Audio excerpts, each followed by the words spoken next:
Naam, hali gani mpenzi mtazamaji wa kipindi kizuri kabisa cha Mzumbe Fahari Yetu, na hii ni Mzumbe TV. Karibu katika mfululizo wa vipindi hivi, na leo katika kipindi chetu hiki tuko na mgeni ambaye ni profesa mbobevu wa masuala ya masoko na ujasiriamali, ambaye kupitia taaluma yake hii ameweza kuhudumia Chuo Kikuu Mzumbe, lakini pia amekuwa akishiriki katika matukio makubwa ya nchi na kusaidia nchi kwa jumla katika masuala ya masoko na ujasiriamali. Lakini huyu kipekee kabisa amepewa jukumu ama dhamana kubwa ya kuongoza kitengo cha ubunifu, ujasiriamali pamoja na mahusiano ya kitasnia Chuo Kikuu Mzumbe. Na leo tutakwenda kuzungumza naye kuhusiana na maandalizi ya siku ya Mzumbe na kambi ya ujasiriamali, lakini tutapata kujua tathmini ya siku hii ya Mzumbe na kambi ya ujasiriamali kwa miaka kadhaa nyuma, na namna ambavyo imekuwa ni chachu ya kuandaa wanafunzi bora kabisa ambao wanaweza kujiajiri na kuajirika katika sekta mbalimbali. Lakini kama ambavyo ilivyo falsafa ya Chuo Kikuu Mzumbe kwamba tujifunze kwa maendeleo ya watu, profesa pamoja na kitengo ambacho anakisimamia ni mmoja ama ni sehemu ya watu wengi ambao wamepita Chuo Kikuu Mzumbe, na hakika kauli hii wanaitafsiri kwa vitendo. Profesa, karibu sana katika mahojiano, karibu katika kipindi cha leo. Nashukuru sana. Asante sana. Tumekuwa tukifanya siku hii ama tukiadhimisha siku hii ambayo inakwenda kwa siku ya Mzumbe na kambi ya ujasiriamali kwa takriban miaka kadhaa sasa. Ni kwa nini tumeendelea kufanya hivyo, na nini lengo hasa, nini umuhimu wa jambo hili, na kwa nini tunajitahidi sana kuimarisha kila mwaka hadi mwaka tuboreshe au tufanye kwa ufanisi zaidi? Ni kwa nini hasa tunajitahidi kufanya vitu kama hivi? Kihistoria, ukiangalia tukio hili lilivyoanza, halikuwa limeanza kwa muktadha wa kuwa ni tukio la kichuo. Lilianza kama tukio lilokuwa chini ya shule ya biashara, lakini tulipokuja kugundua tukio la kwanza lilofanyika ambalo lilishuhudia wanafunzi kwa mara ya kwanza wakizindua bidhaa na wakianza kutengeneza taasisi za kibiashara ndani ya chuo, tukaona kwamba washiriki wengi wa ile tukio hawakuwa tu ni wanafunzi kutoka shule ya biashara. Wengine walikuwa wanatoka sheria, wengine walikuwa wanatoka shule za utawala. Kwa ilivyoonekana kwamba uhitaji wa kujenga uwezo wa kibiashara na kiujasiriamali ndani ya chuo na kiubunifu, kwamba ni swala ambalo ni mtambuka, linakata maeneo yote ya huduma ndani ya chuo na kimasomo, tuliona kwamba liwe ni tukio ambalo litabeba dhana nzima ya nini chuo kinasimamia. Kwa nini tunalo tukio? Ni kwa sababu chuo kinasimama sio kwa ajili ya kutoa elimu, lakini pia kwa ajili ya kujenga watu ambao watakuwa sehemu ya kutatua matatizo ya nchi na kutengeneza ajira. Na wakati ule ilipoanza, ilikuwa pia ni wito pia serikali wa kutaka zaidi mchango wa vyuo vikuu kwenye kuwa sehemu ya kutoa mchango wa maendeleo ya nchi. Kwa hiyo kuanzia wakati huo liliendelea kuboresha tukio hili. Lilikuwa tu ni mambo ya ujasiriamali na ubunifu, lakini pia likawa pia ni sehemu ya Chuo Kikuu Mzumbe. Ndio maana ikaongezwa siku ya Chuo Kikuu Mzumbe, kwa maana pia lilikuwa ni sehemu pia tukio hili kuwezesha pia kuonesha nini ambacho Chuo Kikuu Mzumbe inafanya na namna gani ambavyo Chuo Kikuu Mzumbe kinaweza kuwa sehemu ya kutoa huduma kwa jamii pamoja na kwa nchi kwa ujumla, na kuonesha pia utaalamu na uwezo ambao chuo unafanya kwa ajili ya nchi na kwa ajili ya jamii inayotuzunguka. Na ndio maana kipindi hichi chote tumeweza kuliendelea kuliboresha, na halikuishia pia Chuo Kikuu Mzumbe, limeendelea pia kuwezesha kutoa vipaji na bunifu ambazo zilienda pia kukinadi Chuo Kikuu Mzumbe nje ya mazingira ya chuo, ambao ni maeneo kama ya Maksatu na maeneo kama Sabasaba na sehemu nyingineko ambapo chuo kimekuwa kishiriki kwenye maonesho mbalimbali. Okay. Kwa maana hiyo mtu anavyosikia kwamba tukio hili linakutanisha wajasiriamali, inaweza ikaja akilini kwa mwanafunzi ambaye yuko Chuo Kikuu Mzumbe au mhadhiri ambaye yuko kwenye school nyingine tofauti na School of Business ama anatoka Faculty of Law kwa maana ya sheria, akahisi kwamba kwa sababu kuna neno ujasiriamali labda hili ni tukio tu special kwa ajili ya watu ambao wanafanya ujasiriamali. Haiko hivyo prof? Kwa sababu ujasiriamali ni nyenzo au ni maarifa ambayo ni mtambuka. Kama unasoma sheria, utaenda kuongoza taasisi ya sheria, law firm, utafungua law firm, na kuna ujuzi wa namna ya kuendesha biashara. Kwa unasoma afya, utajikuta unajiajiri mwenyewe kwenye eneo hilo ulilobobea.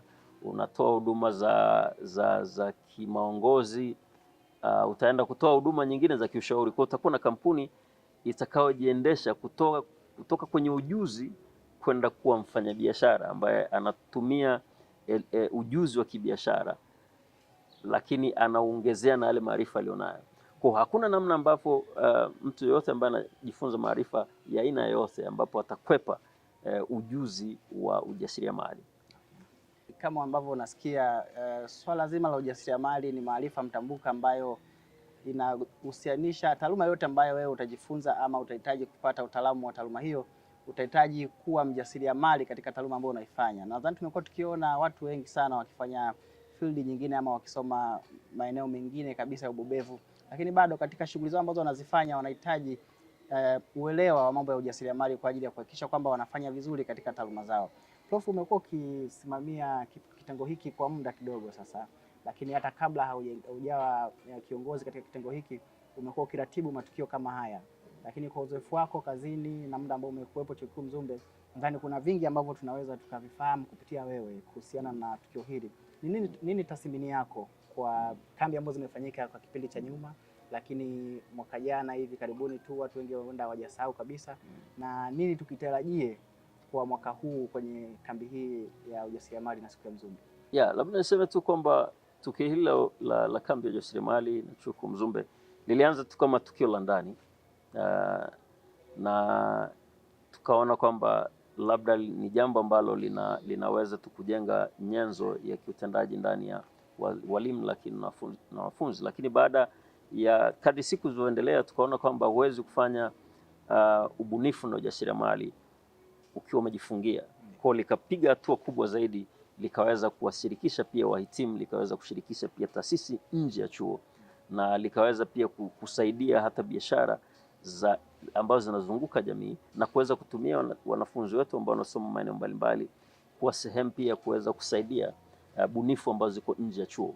Kwa hiyo ina maana wakati tumeanza tulikuwa tuna msukumo wa ndani, lakini mahitaji ya kijamii na mahitaji yanayotuzunguka ni makubwa kuliko vile ambavyo tukiwa tunajifungia nje. Kwa kadri siku zilizokuwa zinaendelea, tuliweza kuhusisha wadau mbalimbali zaidi, na tuliweza kuendelea kupata usaidizi na ushiriki wa makampuni mbalimbali, wahitimu wetu na jamii kwa ujumla, na tukaweza kufikia pia eneo ambalo pia lilikuwa sio tukio ambalo linashiriki, lakini pia tukatoa nafasi na fursa ya kushindanisha pia bunifu. Kuna wengine ambao wana mawazo lakini hawana mtaji.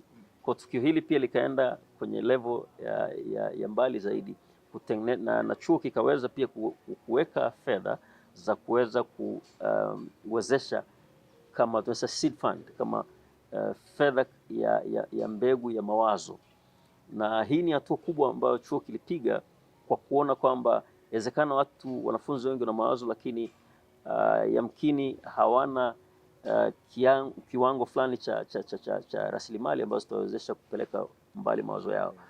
Kwa tukaona mchango mkubwa wa chuo katika kuchangia mawazo, lakini pia tukaangalia mchango pia wa sekta mbalimbali nje ya chuo, kwa maana makampuni nayo yakaingia pia kwa sehemu ya kusaidia bunifu hizi, kwa maana ya kuweza kutupa sponsorship na kuweza pia kutoa nafasi kwa wanafunzi wetu kwenda kupata uzoefu zaidi wa kukuza mawazo yao na bunifu zao. Kwa upande wa COSTECH wenzetu wa SUA, makampuni mengi mbalimbali ambayo tumeweza kushirikiana nasi kwa miaka hii takribani 10.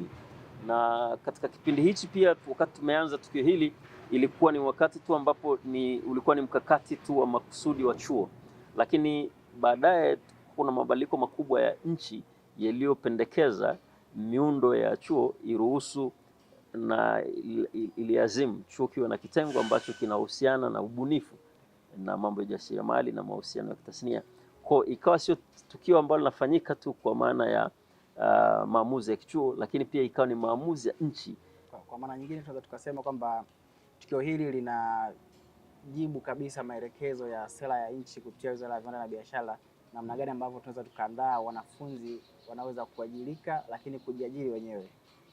Ndio, na imekuwa pia ni kilio ambacho tumeweza kusikia kupitia vyombo mbalimbali vya habari, bunge nako, wizara ya elimu, wizara ya viwanda na pia wadau wanaotuzunguka kama taifa wamekuwa wakiwa na kiu kubwa ya kuona kwamba chuo kinakuwa sehemu ya kutatua matatizo na sio kutengeneza watu ambao wanaenda kuleta tena mzigo kwenye jamii. Kwa hii kimekuwa kilio cha muda mrefu, na chuo kinachokifanya ni kujibu shauku walionayo wa Tanzania, shauku ilionayo serikali yao na shauku ambayo wanafunzi wenyewe wanayo, kwamba akitoka chuo kikuu Mzumbe anakuwa yuko tayari kwenye kuleta matokeo na anaenda kuleta suluhisho la jamii inayotuzunguka. Kama ambavyo tunafahamu kauli mbiu ya chuo kikuu Mzumbe ni tujifunze kwa maendeleo ya watu. Hii ni sehemu ya kujibu ama kutafsiri kauli mbiu ya chuo kikuu Mzumbe. Tunaandaa wanafunzi ambao wanajifunza, wanaelewa, lakini mwisho wa siku wanachokifanya katika jamii tunajifunza kwa maendeleo ya watu, kwa sababu tunaamini kwamba tukimuelimisha mwanafunzi mmoja, mwanafunzi huyu anatoka kwenye familia ambayo ni sehemu ya jamii. Kwa hiyo hatuna shaka kwamba jamii nzima itakuwa imeelimika kupitia mwanafunzi mmoja, wawili ama watatu ambao watapita chuo kikuu Mzumbe, na ndio maana tunajitahidi kwa kina kuhakikisha kwamba elimu inayotolewa hasa kupitia ama kwa msaada ambao nguvu chuo kimeipa hichi kitengo cha ujasiriamali, ubunifu pamoja na mahusiano ya kitasnia, tunahakikisha kwamba mwanafunzi anapata elimu ya darasani, lakini pia anapata elimu nzuri ya ujasiriamali na ubunifu. Lakini Profesa, tumekuwa tukiona wanafunzi wengi wakipata hizo seed fund, wanapokuwa wanashinda, wanapata pesa kwa ajili ya kukuza mitaji yao ama kuwezesha kuanza kwa hizo biashara zao. Tuna namna yote ambayo tunawafuatilia wanafunzi hawa kujua wanafanyaje baada ya kuhitimu. Umezungumza awali kwamba tumeweza kuhusisha alumni kwa maana ya wanafunzi ambao waliwahi kusoma katika chuo chetu na tunaona wanafanya vizuri. Kama chuo tuna namna yote ya kuwafuatilia na tunanufaika vipi na tunajisikia fahari namna gani kuwa na wanafunzi kama hawa kama tunaweza kuwafuatilia na tukaona wanafanya vizuri? Uzuri ni kwamba wengi wanafunzi hao ambao wameweza kunufaika na uwezesho ambao unatoka chuoni, sio tu kwamba tumeendelea kuwafuatilia, lakini tumeendelea kujenga nao mahusiano ya karibu zaidi. Hivi tunavyozungumza kuna wanafunzi ambao tayari wameingia kwenye mkataba wa kiushirikiano na chuo, na hawa wametoka, wamelelewa, wamefungua makampuni yanaajiri na wanaajiri wanafunzi wetu, lakini pia wameendelea kurudi chuoni kuwa na mchango kwa utoaji wa elimu. Na kuna wengine ambao waliondoka na mawazo na walienda kufungua biashara zao moja kwa moja kutokana na fedha zilizopata. Kuna wengine mpaka leo bado wanaendelea kupata uwezesho wa kiushauri kutoka ndani ya chuo ili kuendelea kuwakuza zaidi. Kwa hiyo tumetengeneza mazingira ambayo tumekuwa tukiwa na ukaribu na wanafunzi wetu, na ndio maana hata sasa hivi katika tukio hili la siku ya Mzumbe na kambi ya ujasiriamali huwa tunawaalika wahitimu wetu kama sehemu ya washiriki, na pia huwa tunatoa pia tuzo za biashara za wahitimu zinazofanya vizuri ambazo zimetokea kwetu, na tumeendelea kuwa pia sehemu ya kutengeneza muunganiko wa karibu kati ya wanafunzi ambao wanaendelea kulelewa na wale waliohitimu. Kwa tunatengeneza hizi mentorship na coaching. Kwa tunaona kwamba watu wetu hawatuachi tu, tunaendelea nao na kuwa. Na kuna pia aina nyingine wanafunzi hao hawakupata zile fedha, lakini walipokuwa hapa waliweza kupata zile hamasa na mawazo. Wao pia tumepata tuseme shuhuda nyingi za waliotoka wakapata kubadilishwa walipokuwa hapa, na sasa hivi wameenda kufungua taasisi mbalimbali na tunashirikiana na karibu, na uzuri bado wanaendelea kutufuata, tunaendelea kuwashauri namna ya kuboresha zaidi. Kwa hiyo matokeo ni makubwa, ni chanya, na tunaendelea kufurahia kile ambacho chuo kikuu Mzumbe kimekuwa kifanya. Kuna wengine ambao wanaturudia kabisa, wamepewa hata ofa za ajira baada ya kumaliza, lakini wamezikataa wakiwa wanaendelea kuyasimamia mawazo yao na kampuni zao, na wameendelea kutoa mchango mkubwa sana kwenye maeneo ambayo wapo. Kuna mwanafunzi ambaye anatusikiliza, mwanafunzi wa chuo kikuu Mzumbe, aidha yuko mwaka wa kwanza, mwaka wa pili, lakini tunatarajia kupokea wanafunzi wapya hivi karibuni mwezi wa 10. naomba utoe wito kwao, kwa sababu kuna mmoja anatamani labda kujiunga na sehemu hii ya kupitia senta ya ujasiriamali pale Chuo Kikuu Mzumbe, lakini haoni msukumo ndani yake kwa ajili ya kujiunga, lakini anatamani afanye kitu, au ameshaona anaweza kujiunga lakini bado anasita. Kwa nini ajiunge? Kama nilivyosema awali, unakuta anasoma sheria, anasoma sayansi ya teknolojia, lakini anaona kama hii ni swala tu la watu wa ujasiriamali na masoko. Unamwambia nini mwanafunzi kama huyo ambaye ana mawazo ya namna hiyo? Mimi nimkaribishe na nimtie moyo mwanafunzi yote ambaye anakuja Chuo Kikuu Mzumbe, kama ana kiu ya kujifunza na ana kiu ya kuleta mabadiliko kwenye maisha yake, Mzumbe ni sehemu sahihi ya kuja. Tuna shuhuda ya mwanafunzi ambaye alikuja mwaka wa kwanza akiwa na wazo tu la kuanzisha bidhaa fulani. Alikuwa tuna mtaji wa shilingi 70,000. Alikuja katika kituo hichi cha kuwatamia biashara, kituo cha kuwatamia bunifu, na tuliweza kumuongoza kutoka tu kuwa na wazo kwenda kupata sehemu sahihi ya kuliwezesha wazo lake kuweza kufanikisha. Akapata pia, ilikuwa ni wazo la bidhaa za kusindika. Kwa tuliweza kushirikiana na wadau wetu, wakampa mafunzo, akaweza kupata ofisi, akaweza kupata mashine. Leo hii ana kampuni kubwa, amejiajiri, na pia ameweza kuleta pia mchango mkubwa baada ya kumaliza Chuo Kikuu Mzumbe. Na hata tunavyozungumza, yeye pia atashiriki kwenye tukio hili la kambi ya ujasiriamali na siku ya Chuo Kikuu Mzumbe 2026. Kwa hiyo tunazungumzia mtu yote ambaye, mwanafunzi yote ambaye anakuja Chuo Kikuu Mzumbe ana nia ya kuleta mabadiliko, ni sehemu sahihi. Na uzuri kwamba tuna nyenzo zote, tuna mazingira yote wezeshi ambayo yatamsababisha kutokea pale alipo na kwenda pale anapotaka. Kwa hiyo asiwe na hofu, ndoto zake zipo sehemu sahihi ya kulelewa Chuo Kikuu Mzumbe. Profesa, katika mazungumzo yako umekuwa ukigusia swala la ushirikiano na wadau wa nje. Ni namna gani tumeweka mpango gani madhubuti wa kuweza kuhakikisha kwamba hawa wadau tunashirikiana nao vizuri, ili kwa ajili ya kuwezesha wanafunzi wetu wanapopata kwenda baada ya sisi kwa tumemaliza kuwalea ama wamehitimu masomo shuleni kwetu, tumeweka mpango gani ama ile chain of communication nzuri kuhakikisha kwamba wanapata msaada huko nje? Pia tunazo taasisi kama SIDO, COSTECH ambao tunajua ni taasisi mahususi kwa ajili ya kuendeleza bunifu na mawazo ya kijasiriamali huko katika jamii ambayo yamekuwa yakichukua na vijana wengi. Sisi tumejipanga vipi kama chuo na namna gani tuna mambo gani ambayo tunafanya kuhakikisha kwamba wanafunzi wetu wanapata kipaumbele katika hizo taasisi wanapokwenda huko kwa ajili ya kupata msaada? Sababu tunajua sisi tunawaandaa, tunawafundisha, lakini zipo taasisi ambazo zinawapa vibali vya biashara, zinaweza kuwasaidia kwenda zaidi ya kile ambacho tumekipanda sisi.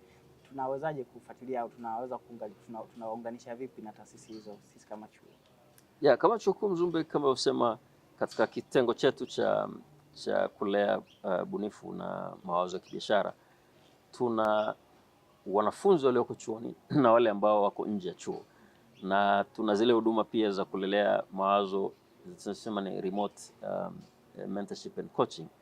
Na mwanafunzi yote ambaye ni mhitimu